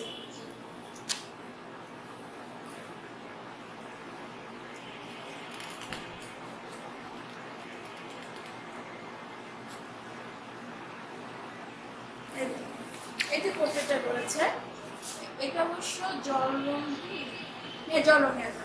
এই যে পোর্ট্রেটটা করেছে, ওই যে গালের এক সাইডে আলো পড়েছে, নাকের একটু উপরে আলো পড়েছে, তারপরে চুলের উপরে আলোটা পড়েছে, হ্যাঁ। এই আলোটা তারা সাদাই রেখেছে, ঠিক আছে। কিংবা চুল একদম সাদা আলো পড়লেও কিন্তু চুলটা সাদা হয়, পেপার হোয়াইট হয়। পেপার হোয়াইট কোনটা হয়? যেমন ধর এখানে যে আলোটা পড়ছে, এখানে যে আলোটা পড়ছে, যেটা যে আলো, এইখানে যে আলোটা একটা আলো পড়েছে, ওটা একদম পেপার হোয়াইট, ঠিক আছে। কিন্তু চুলের আলোটা কিন্তু পেপার হোয়াইট হয় না, মানে হালকা হয় কিন্তু পেপার হয় না। চশমায় দেখবেন, চশমার একটা জায়গায় আলো পড়ে একদম সাদা, পেপার হোয়াইট, ওটাকে আমরা যেটা একদম পেপার হোয়াইট আলো, সেটাকে আমরা পেপার হোয়াইট আলো বলি। সেটাই শুধু আমরা পেপারেই রেখে দেবো, সেটাকে আমরা শুধু পেপারে রেখে দেবো। সেটা আমরা সাধারণ, যেহেতু আমাদের ওয়াটার কালার সাধারণ ইউজ করা নিষেধ, করা যাবে না, ঠিক আছে। আর বেশি ঘষাঘষি করা যাবে না। আমরা একবার ওয়াশ দিলাম, আরেকবার ওয়াশ দিলাম, তিনবার ওয়াশেই ছবি শেষ করতে হবে। অবশ্যই এখন এত নিয়ম মানে না, কারণ এখন অনেক চেঞ্জ হয়ে গেছে। এখন ডিটেলস করার জন্য অনেকবারই করে, ঠিক আছে। তারপরেও প্রথম আগে ছিল, ঠিক আছে, এগুলো তো অনেক আগে, এখন তো অনেক চেঞ্জ হয়েছে।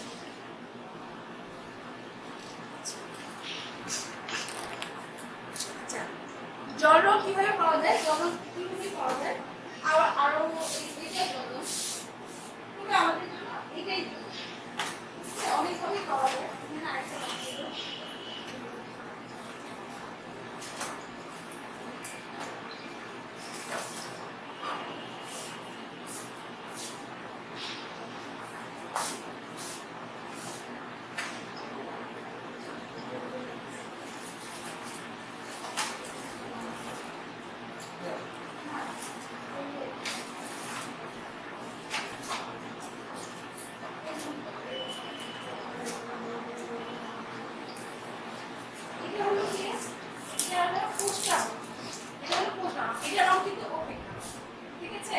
তারপরেও অনেকে আমরা যখন বাচ্চাদের এটা কিন্তু ওয়াটার কালার, কিন্তু এটা কেকের মতো, ঠিক আছে, এটা ওয়াটার। আমরা এই ওয়াটার কালারটা ইউজ করছি, কারণ এটার রেঞ্জটা ভালো আর ব্যবহারের সুবিধা বেশি। আর এই পোস্টার কালারটা আমরা পোস্টার কালারটা আসলে পোস্টার তৈরি করতে ব্যবহার করা হয় সাধারণত। পোস্টার কালার জন্য এটা ওপেক কালার, এটা মানে অস্বচ্ছ কালার, স্বচ্ছ কালার। তারপরেও এটা ওয়াটার কালারের সাথে একটু যায়, এই কারণে দেখা যাচ্ছে কি এখনকার সময়ে বাচ্চাদেরকে আমরা সাধারণত এটা দিয়ে কাজ সারি। মানে আমরা ওয়াটার কালারটা ছোটদেরকে না দিয়ে, ছোটরাও করে ওয়াটার কালার, কিন্তু প্রথম পর্যায়ে এটা দিয়ে করানো।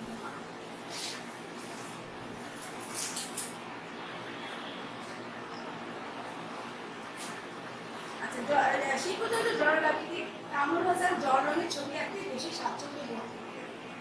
তাদের বেশিরভাগ বিখ্যাত ছবি হলো জল রঙে আঁকা। নামী শিক্ষক শিল্পী আনারুল হক বেশ কিছু সুন্দর বিশ্বব্য চিত্র এঁকেছেন জল রঙে। বাংলাদেশের প্রায় সব শিল্পী কম বেশি এই মাধ্যমে ছবি এঁকেছেন এবং এখনো আঁকছে। কেউ কেউ জল রঙে বিশেষ দক্ষতা দেখাতে সক্ষম হয়েছে। আমি কিন্তু ওয়াটার কালারে বেশি কাজ করি। আমার বৈশিষ্ট্য হলো আমি জল রঙেই পারদর্শী বেশি, ঠিক আছে। আমি আপনাদেরকে আমার কিছু কাজ করি।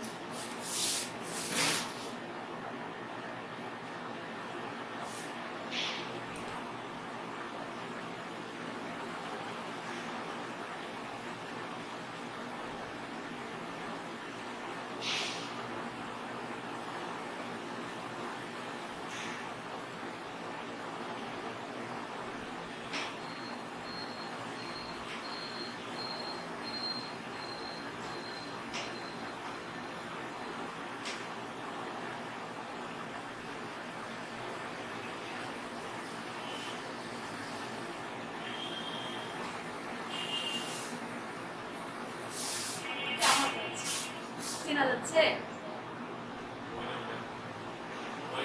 হ্যাঁ, এটা জল রঙে আঁকা। আরো কিছু জল রঙে আঁকা, এটা কফি।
করে দেবো।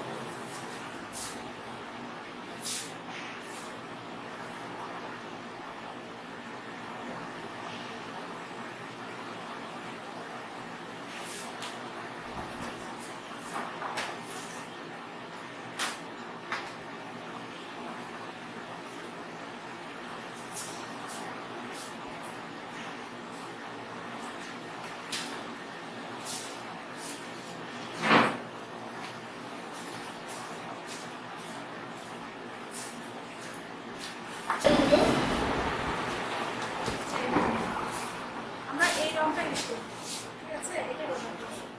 এর মধ্যে আমরা দেখি কি কি রং আছে।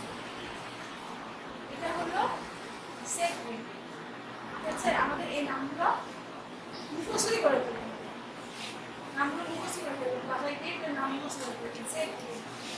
এটা হলো ভার্মিলিয়ন, ভার্মিলিয়ন রোজ। আমরা সেট গ্রিন খুব বেশি ইউজ করা হয়, তবে অ্যাডজাস্ট করার জন্য অনেক সময় ভার্মিলিয়ন ইউজ করি। কারণ একটা স্কুলে আমরা যখন ইয়া দিব, আমরা যখন এই রঙগুলো প্যাকেট ছাড়াও আবার লুজ পাওয়া যায়, দেখেন, ঠিক আছে? আমি সাধারণত লুজ কিনি, দেখা যাচ্ছে তখন আমি এটা কিনি না, এটা আমার কোনটা লাগে না। আমরা সেগুনকে বেশি ইউজ করি। আবার দেখা যাচ্ছে এখানে দুটো গ্রিন আছে, দুটো ব্লু আছে, একটা আছে আল্ট্রামেরিন ব্লু, হ্যাঁ, এটা আল্ট্রামেরিন ব্লু, আর এটা হলো কভার ব্লু। তিনটা ব্লু আছে, এটা হলো কুশন ব্লু। তিনটা ব্লু আছে, একটা হলো আল্ট্রামেরিন ফ্রান্স, আল্ট্রামেরিন ব্লু, এটা হলো কভার ব্লু, একটা হলো কুশন ব্লু। আবার রেড দুটো, একটা হলো ক্রিমসন রেড, একটা হলো ভার্মিলিয়ন রেড। ইয়েলোর মধ্যে একটা হলো লেমন ইয়েলো, গ্যাম্বুশ ইয়েলো, আর ইয়েলো অকার। এটা হলো বানসিনা, এটা হলো আইভরি ব্ল্যাক। এটা হলো বানসিনা, আর এটা হলো আইভরি ব্ল্যাক, ঠিক আছে? সেটা তো আমাদের ব্লু, এই তিনটা ব্লু থাকলে সমস্যা নাই, অনেক সময় কাজে লাগে। আবার গ্রিনও এটা খুব একটা ব্যবহার করা হয় না, কুশন দুটো বেশি ব্যবহার করা হয়। দুটো রেডি লাগে। আমি যদি অরেঞ্জ তৈরি করতে চাই, এইটাতে আমাদের অরেঞ্জ তৈরি হবে, ভার্মিলিয়ন রেড, হ্যাঁ? এটা হালকা কম বেশি করে কিংবা হলুদ মিক্স করে। আমরা এর আগে ক্লাস করেছি না রং নিয়ে, ক্লাস করেছি কি রং নিয়ে, কিছুটা আইডিয়া পেয়েছি। তাহলে আমাদের প্রাথমিক রং হলো লাল, সবুজ, হলুদ। এই দুটোই কিন্তু প্রাথমিক রং বলবে। এখানে হলো এই জিনিসটা ভার্মিলিয়নটা দিয়ে আমরা অরেঞ্জ তৈরি করতে পারবো, কিন্তু এটা দিয়ে আমরা অরেঞ্জ খুব একটা ভালো হবে না। কিন্তু আমরা যদি গোলাপ থেকে কি রং মিশালে অরেঞ্জ, রেডের সাথে আমরা যদি মিশে ইয়েলো মিশে, যে কোনো ইয়েলো, মানে ইয়েলো লেমন ইয়েলো অথবা গ্যাম্বুশ ইয়েলো, ইয়েলো অকার না, কিন্তু ইয়েলো অকারটা আসলে ব্রাউন। এটা হলো এটা যেমন ব্রাউন, বানসিনা নাম, এটা হলো ইয়েলো অকার। এটা ঠিক, এটা রেড, এটা ঠিক ইয়েলো না। ইয়েলো অকার মানে ব্রাউনের থেকে একটু হালকা ব্রাউন কালার, আমরা যেটা বলতাম ব্রাউন বাদামি রং, ঠিক এইটা সেই রং। এটা কিন্তু ইয়েলো না, ইয়েলো অকার। আর আমরা যদি ভার্মিলিয়ন ক্রিমসন রেড নেই, আমরা বলেছিলাম যে সেকেন্ডারি কালার বেগুনিটা কিভাবে তৈরি হচ্ছে, মাধ্যমিক কালার বেগুনিটা কিভাবে তৈরি হচ্ছে, ব্লু আর রেড। এই রেডের সাথে যদি আমি ব্লু মিক্স করি তবে বেগুনি হবে, ঠিক আছে? এটার সাথে হবে না। এটা দিয়ে আমি অরেঞ্জ তৈরি করতে পারবো, আর এটা বেগুনি তৈরি করতে পারবো। দুটোই কিন্তু লাল। আমরা বলেছি লাল আর ব্লু মিলে বেগুনি হয়, লাল আর হলুদ মিলে কমলা হয়, কিন্তু ভার্মিলিয়ন লালটা দিয়ে আমার কমলা হবে, আর ক্রিমসন রেড দিয়ে আমার বেগুনি করতে সুবিধা হয়। আবার এটা অনেক সময় গোলাপির কাজও আমরা করি, ঠিক আছে? এটা দিয়ে আমরা গোলাপি করি, মানে আমরা বললাম না যে রং কম নিয়ে বেশি নিয়ে অ্যাডজাস্ট করে আমরা ব্যবহার করতে হবে। ঠিক এইরকম ক্রিমসন রেড বেশি নিলে একটু ম্যাজেন্টা রং হবে, একটু হালকা নিলে একটু হালকা গোলাপি হবে। এটা জাস্ট নেয়ার উপর নির্ভর করবে, পানির ঘনত্বের উপর নির্ভর করবে, ঠিক আছে? রঙের ঘনত্ব পানির পরিমাণের উপর নির্ভর করবে।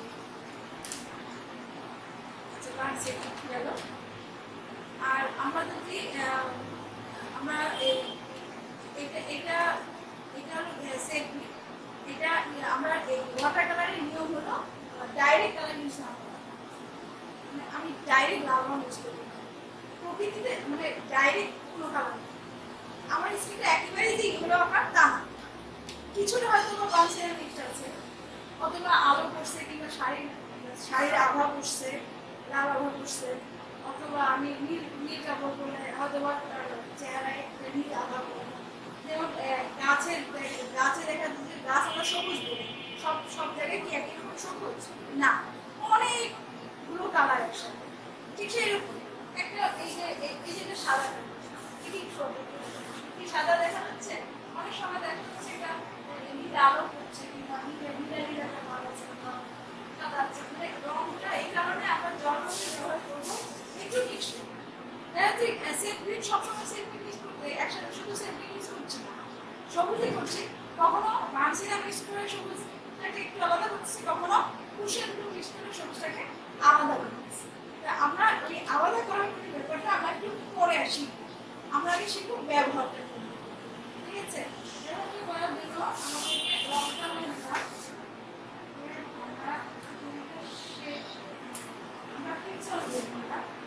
এই রংটা কিন্তু কালার প্লেটে রেখে দিলে নষ্ট হবে, ঠিক আছে? আমরা কালার প্লেটে এই জায়গায় রেখে দিব। আমরা যদি ওয়াশ করি, কালার প্লেট ওয়াশ করি, আমরা ওই মোটা তুলিতে আমরা যদি এগুলোকে রংটা তুলে দিই, তুলে টিস্যু দিয়ে নিচে দিই, তাহলে আমাদের রংটা পরিষ্কার হয়ে যাবে। আমাদের এখানে রংটা দিলাম, এটা সবসময় ধুয়ে ফেলার কাগজ আছে, রংটা ঢাকা দেওয়া যাচ্ছে না, কাগজটাকে ঢুকাই এটা আমি নিচে হুঁশিয়ার করবো।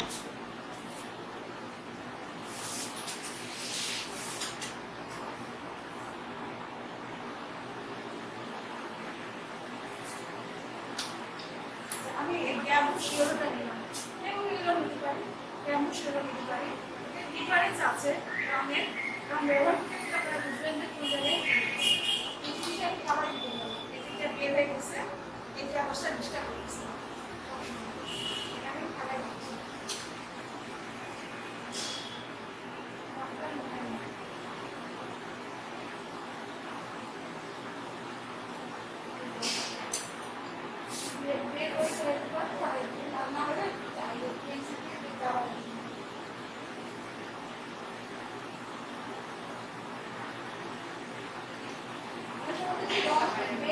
বের হতে না চায়, অনেক সময় বাতাসের কারণে রংটা বের হতে চায়, ঠিক আছে? তখন সামান্য একটু বের হতে আসে।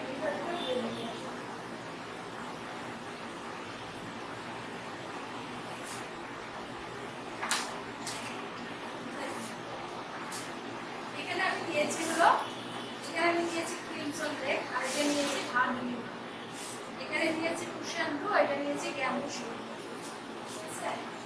আমি এই জায়গায় একটু করে ভার্মিলিয়ন নিলাম, ভার্মিলিয়ন নেওয়ার পরে একটু করে ইয়েলো আকার নিলাম, জিনিসটা অরেঞ্জ কালার, ঠিক আছে? আমার আরো বেশি অরেঞ্জ লাগবে, এটা যে একটু কম মানে গাঢ় অরেঞ্জ দরকার, ঠিক আছে? এই যে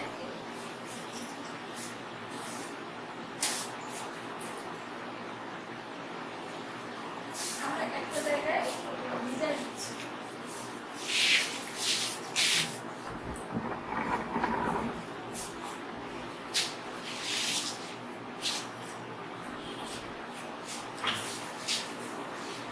আমি বসে দেখতে পাবো, বসে বসে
তিনজন লেগ করছি, তিনজন লেগ দিতে আমরা তিনজন লেগ দিতে আমরা হালকা করে নিই।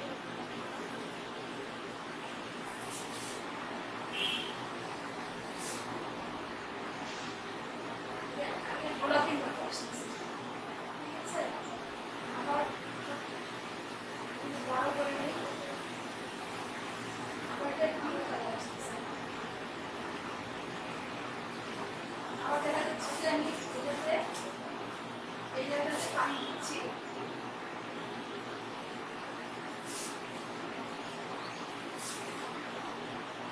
রঙটি খেলতে হচ্ছে, এই হালকা করে বেরিয়ে আসতেছে।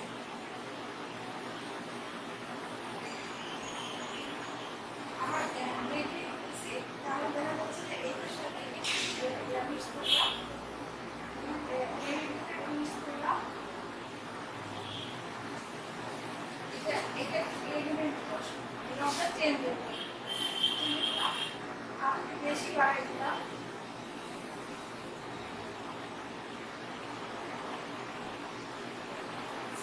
বেশি বাড়াই দিলে আরেকটু বাড়াই নিজের পরিমাণ বাড়াই দিচ্ছি।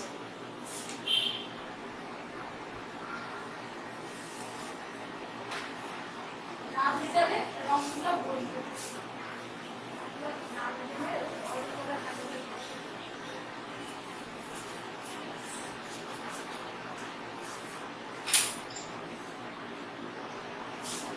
আর গোলা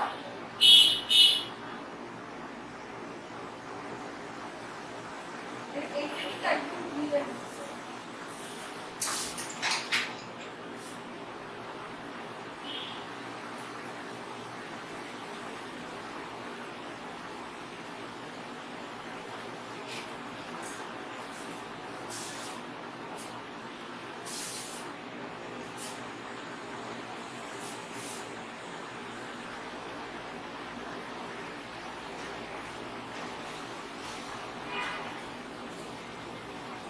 আরো ডিপ করে ডিপ দিই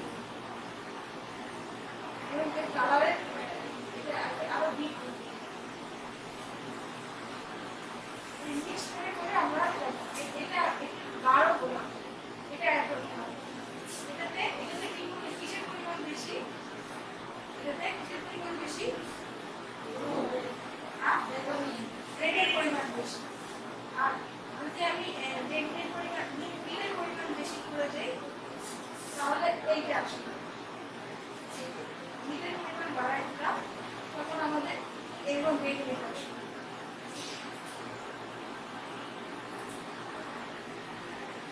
এই কালার মধ্যে এই কালার মধ্যে তফাৎ হচ্ছে না, এটাতে লালের পরিমাণ বেশি আর এটাতে ব্লুর পরিমাণ বেশি। আমাদের কি দরকার, এটা হচ্ছে একটু সামান্য না শুকলে এটা কি বসবে না। হ্যাঁ আপনি একটা কাজ করতে যদি না বসে তাহলে কি করবে।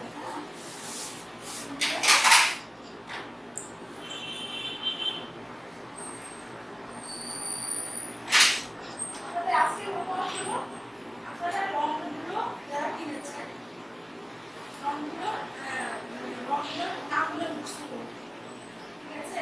আর এই যে ডিজাইন করলাম লাল আর কম বেশি হাতে থাকে এই জিনিসটা কথা প্র্যাকটিস করুন। কতটুকু কমবে কতটুকু কাগজের উপরে কাগজটাকে কাগজ আমি যে কাগজে দিচ্ছি আপনার কাগজে ধোয়ার প্রয়োজন নেই, কেন এখানে আমি হ্যান্ডমেড পেপার ইউজ করছি, আপনি তো কাগজ পেপার ইউজ করবেন, কাগজ পেপারে আমরা ভিজালে কাগজটা বেশি নরম হয়ে যাবে। এই কারণে রং করার সময় যে এখানে আমি যতটুকু পানি দিয়ে করতেছি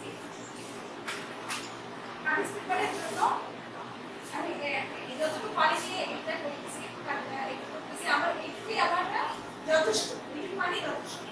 হ্যাঁ এই কাগজ পেপারের জন্য এটুকু পানি যথেষ্ট, কিন্তু আমি কিন্তু হ্যান্ডমেড পেপারে করছি যেহেতু আমি রংটাকে ধুয়ে নিচ্ছি, কাগজটাকে একটু ভিজাই নিচ্ছি, তাহলে হ্যান্ডমেড পেপারের রংটা